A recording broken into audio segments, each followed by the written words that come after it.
I swear, if I could go back and unhear that sentence, I would have saved myself years of blind trust. We were halfway through dinner. Amanda had made her famous chicken marsala. Her cousin Jenna was visiting from Denver, and I was halfway into a joke about our busted washing machine when the laughter around the table shifted just a little, just enough for me to pause. And then I heard it. I mean, honestly, marrying Mark was probably the biggest mistake of my life. Amanda's voice, light, flippant, like it was nothing more than a casual confession between sips of wine. She laughed after saying it. Not a nervous laugh, no. This was smooth, polished, practiced. Jenna didn't even flinch. She just grinned like Amanda had said something mildly naughty at brunch. But me? My fork froze halfway to my mouth. My ears rang like I'd just been slapped. For a full 3 seconds, the only sound I could hear was the dull hum of the dishwasher behind us. And Amanda? She kept eating. Cheerful. Effortlessly cheerful. Like her husband hadn't just become a punchline in his own home. No one else at the table seemed to notice the tectonic shift under my skin. The way my heart thudded. The cold rush behind my eyes. My breath caught. And I remember thinking, did I just imagine that? But I didn't. Because as she poured another glass of wine, she gave me this smile, the kind that stung because it used to mean something. Not tonight. Tonight, it felt like a cover-up. I didn't say a word. I didn't storm out. I didn't throw the wine glass. I just sat there, like I always did, reliable, calm, steady Mark. The guy who takes the trash out before the lid's even full. It's funny, the things that break you. You imagine it'll be some huge betrayal, some affair, a dramatic confession under stormy skies. But for me, it was a dinner. A stupid family dinner. In one sentence, one joke, I kept chewing like nothing had happened. Swallowed like my throat wasn't a desert. And when Jenna laughed and asked Amanda how she put up with me, Amanda leaned over and said, "Patience, baby." And wine. That got a bigger laugh. And me? I excused myself to use the bathroom. I locked the door, stared at my reflection in the mirror, and whispered, "What are you still doing here?" Because in that moment, I knew something had cracked. Not loudly, not with drama, but permanently. The next morning, I didn't say a word about it. Amanda made coffee like she always did, 2 sugars in mine, no cream. She hummed something off-key as she packed her lunch, like it was just another Tuesday. But something inside me had shifted. Something subtle. The kind of shift that doesn't make noise, but rearranges everything. I took my coffee and sat at the kitchen table, staring out at the backyard. The grass needed mowing. The hydrangeas she loved were wilting around the edges. I noticed all of it, like I was seeing our house for the first time. She kissed me on the cheek before heading out.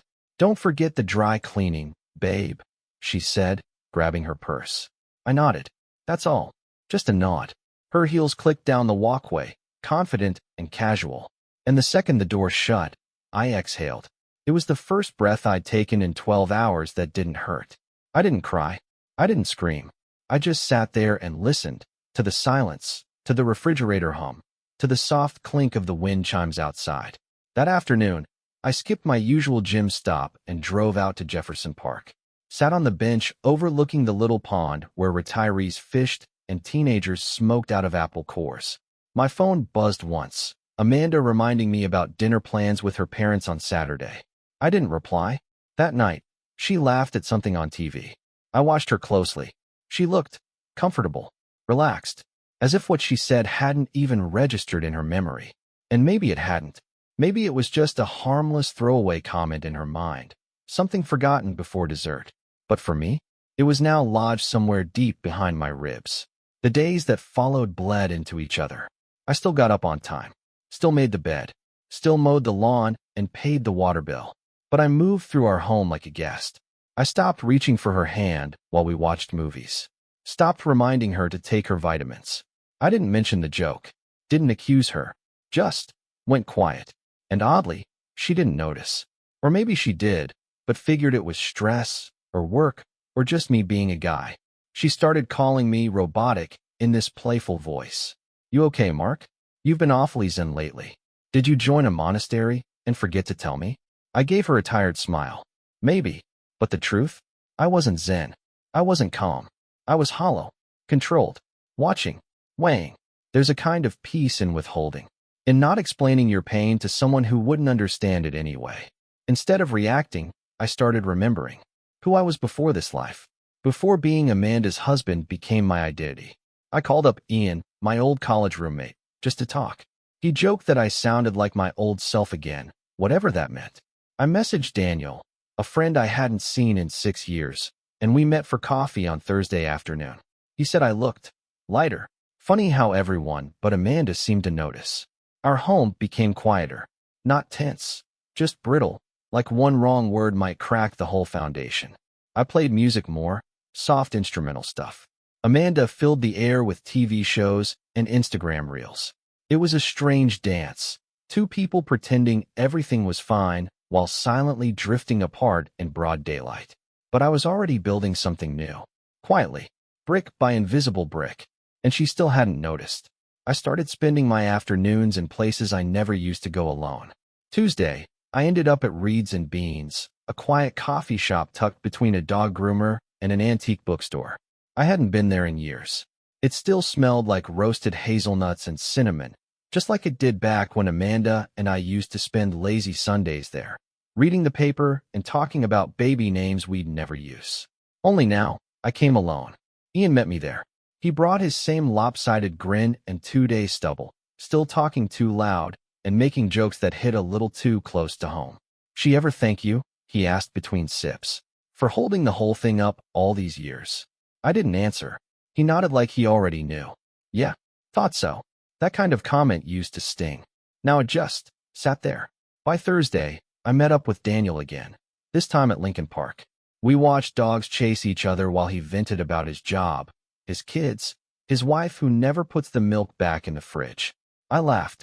It felt good, human, like I wasn't trapped in the slow-motion film reel that had become my life. "You seem clear," he said, watching me carefully. "You okay?" "I don't know," I said honestly, "but I'm getting there." And I meant it. Back home, things stayed oddly light. Amanda was still her bubbly self, texting memes, ordering sushi, watching reality shows with dramatic flair. But I noticed her glancing at me more when she thought I wasn't looking. Her smile would falter for a second when I didn't laugh at her jokes. She'd ask what I was doing the next day, not in a jealous way, but cautiously, like someone trying to read a weather forecast in your eyes. Friday evening, she came into the living room and flopped beside me on the couch. "You've been out a lot lately," she said casually, twisting the corner of the pillow between her fingers. "Catching up with the boys?" "Yeah," I said. "Good to reconnect." She nodded, watching me for a beat too long. "You seem different." "Maybe I am," I said, not unkindly. She forced a smile, but I could see it, that flicker of uncertainty. Like she'd just realized something was moving and she didn't know which direction it was going. That night, I stayed up later than usual, just sitting on the porch with a cup of tea. Amanda came out at one point, wrapped in her favorite gray cardigan, but she didn't say anything. She stood there for a second, then went back inside. Even the air between us had grown polite. Not angry, not volatile, just unfamiliar. And I think that's what scared her more than anything. Because I wasn't fighting. I wasn't pleading or proving. I was simply fading. And she was starting to notice.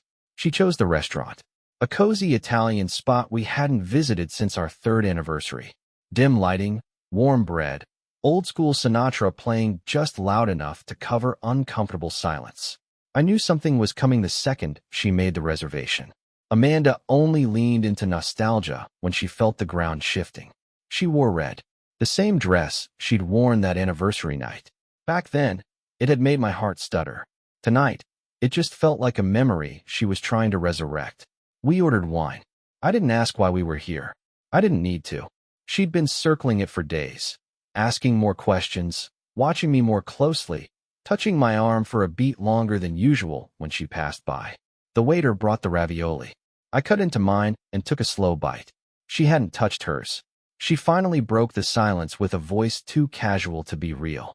"You've been quiet lately." "Different." I set my fork down. "Different how?"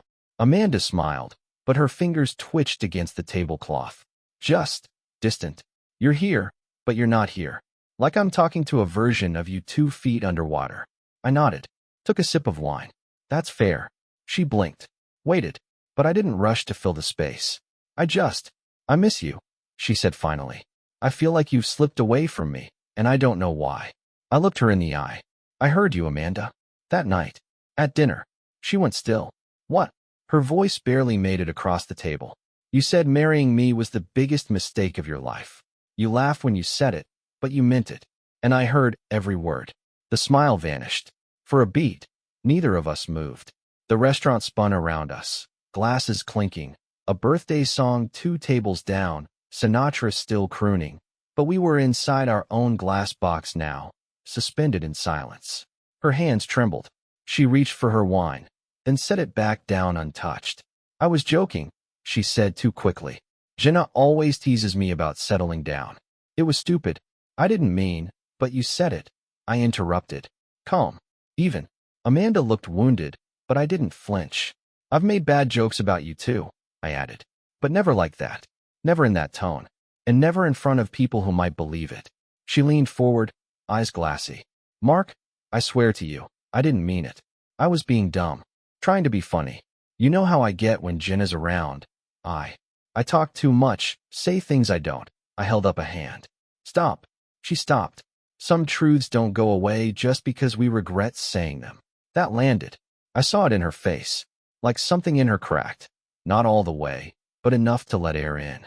I'm sorry, she whispered. I truly am. I believe you. And I did. But forgiveness is funny. It doesn't show up just because someone wants it.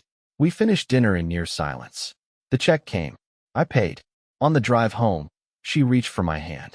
I let her, but I didn't squeeze back. She tried. I'll give Amanda that much. She really did try. The morning after our dinner, she woke early and made pancakes. Blueberry, the way I like them. She hummed a little as she set the table, waiting for me to react like I used to. I thanked her, sat down, and ate every bite. But it wasn't gratitude she wanted. It was warmth. And that was gone. That week, she started showing up in the kitchen more often when I did. Laughed louder at her own jokes. Asked about my day with a kind of hopefulness in her voice that felt fragile. She reached out more, touching my back in passing, squeezing my shoulder as she walked by. But every gesture met a softer version of me. Polite, present, distant. I wasn't punishing her. I wasn't being cruel. I just didn't have it in me to pretend anymore. At night, she lingered beside me on the couch. Tried to start the old rhythms, her head on my shoulder, her hands slipping into mine. I let her, but I never leaned in. By Thursday, her parents called. I didn't pick up, but Amanda did, and I overheard it. The tone, the disappointment. Why does he sound so cold, Amanda? What did you do? Their concern wasn't gentle. It was accusatory. Amanda defended herself at first, but I could hear the exhaustion creeping in. Eventually, she just whispered, "It's complicated," and hung up before her voice cracked. I kept pretending I didn't hear. That weekend, we visited her sister for a small birthday dinner. I brought wine. Amanda wore that nervous smile she always wore when she felt the walls closing in. Her family noticed. They always had opinions, but this time they didn't hold back. After dinner, I stepped into the backyard for some air, and through the kitchen window, I caught a glimpse of her mother pulling her aside, voice low and urgent. You didn't have to hear the words to know what they were. By the time we got home, Amanda was quiet. She didn't ask me to talk, didn't try to touch me. She just sat on the edge of the bed for a long time, staring at the floor like it might answer a question she couldn't form. Then finally, she said, "I feel like I'm bleeding and you're just watching it happen." I didn't know how to respond to that. Maybe because she wasn't wrong, but maybe because I didn't have the heart to tell her the truth. I'd already stopped reaching for the gauze.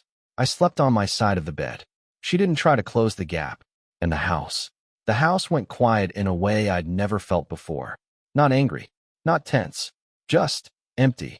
Like the part of us that held everything together had quietly packed up and left, leaving behind 2 strangers with shared keys and fading memories. I waited until the house was still. Amanda was in the kitchen, unloading the dishwasher like it mattered, like routines could still tether us to what we used to be. I walked in, leaned against the counter, and just stood there for a moment, watching the ordinary light spill across her face. She looked up and froze, not like she was startled, but like she knew. The kind of stillness people have when they sense a storm before the clouds roll in. "I've been thinking," I said. She nodded slowly, not saying a word. Her hands gripped the edge of the sink. I think it's time, I continued, keeping my voice as calm as I could manage. Time we stop pretending this can go back to what it was. A breath caught in her throat. She tried to swallow it, but the sound came out jagged and raw.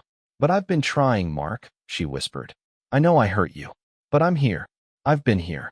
I know, I said gently. And I see it. I do. But the thing is, what broke wasn't just trust. It was belief. Belief that I was wanted, chosen, respected.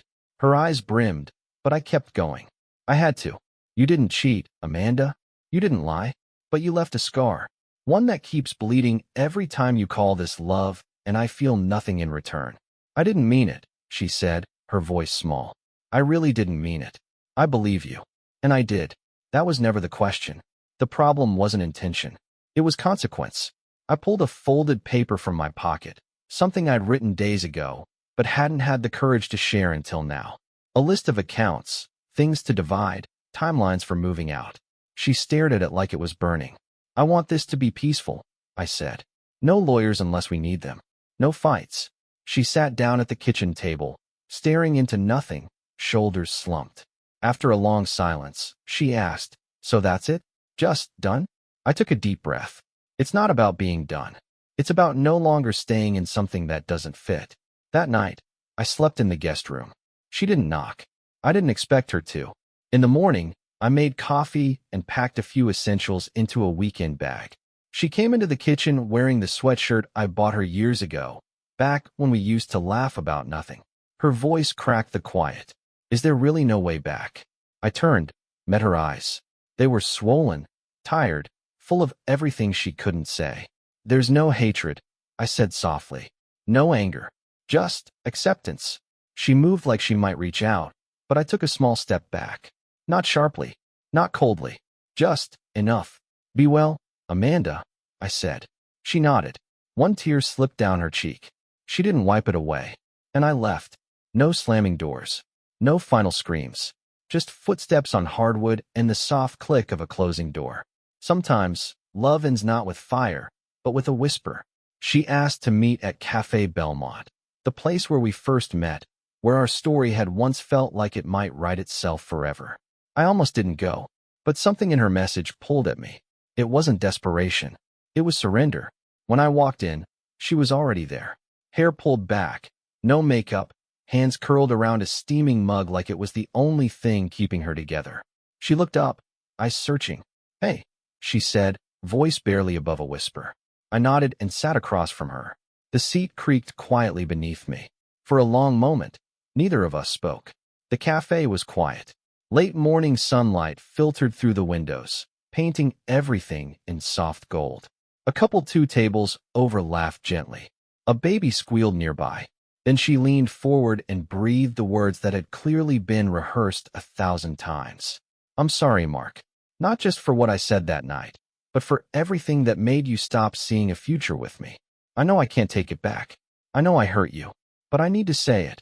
Really say it. I regret it. With everything in me. Her voice trembled, and for a second, it almost broke me. She wasn't manipulating. She wasn't defending. She was just laying it all down, bare and bleeding. I miss you, she said. I miss us. And if there's even a sliver of a chance, I'd do anything to earn it back. I looked at her, and for the first time in months, I saw the girl I fell in love with. But that didn't change what I had become since. I reached across the table, gently touched her hand, and held it, not as a partner, but as a witness to the life we had built. You're not a villain, Amanda. You're just someone who forgot what words can do when someone's heart is wide open. She flinched slightly, but she didn't look away. I'm proud of what we had, I continued, even the messy parts. But what you said that night, it didn't just sting. It rewrote something inside me. Tears fell quietly now, tracking slowly down her cheeks. I'm not angry, I said, but I'm not coming back. She closed her eyes, nodded once. Slow. Final. I understand, she whispered. I had to try. I know, I said. We sat in silence for a while after that. No rush. No performance. Just two people letting go. Eventually, I stood. She didn't try to stop me. At the door, I turned back one last time. I wish you peace, I said. And I hope someday you forgive yourself. She gave a small smile. It was broken, but real. I stepped out into the morning air, and for the first time in years, I felt free. Have you ever forgiven someone without ever letting them back in? If this story hit home, drop a comment and tell me, what would you have done at that cafe table? Thank you for listening.